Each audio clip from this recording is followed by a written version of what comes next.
अस्सलाम वालेकुम वरहमतुल्लाहि वबरकातुहू। मुअज़्ज़िज़ नाज़रीन व सामीन, इस्लाम सिर्फ़ इबादत का नाम नहीं बल्कि एक मुकम्मल ज़ाब्ता हयात है।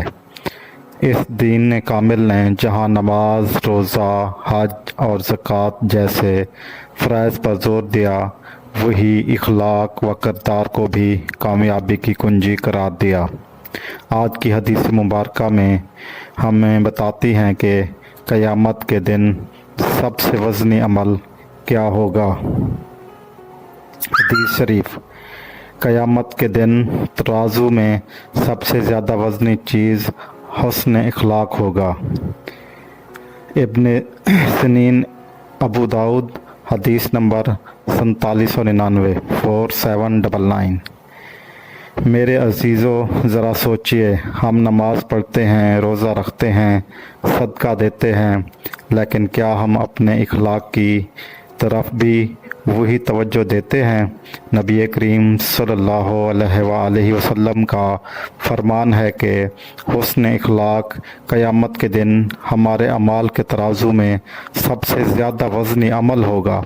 ये एक हैरत अंगेज़ हकीकत है कि आपकी मुस्कुराहट, नरम लहजा, दूसरों की गलतियों से दरगुजर करना, बड़ों का अदब और छोटों पर शफ़क़त, ये सब अमाल आपको आखिरत में अज़ीम मकाम दिला सकते हैं।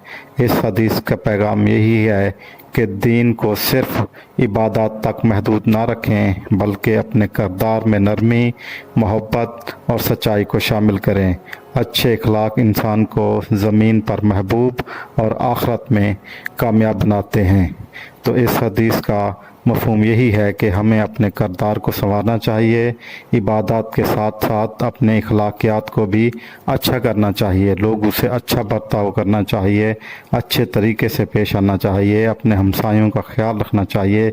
ये ना हो कि वो हमारे शर से तंग हों और वो हमें देख कर ही रास्ता बदल लें, और या हमें देख के वो परेशान हो जाएं।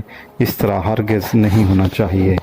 जज़ाकल्लाह। अगर आपको आज की हदीस अच्छी लगी है तो इसको लाइक करें, सब्सक्राइब करें, अपने दोस्तों रिश्तेदारों के साथ ज़रूर शेयर करें, और कमेंट्स में अल्लाह के 99 नाम में से कोई एक लिख कर सवाब की नीयत से ज़रूर शेयर करें। जज़ाकल्लाह। अल्लाह हाफ़िज़।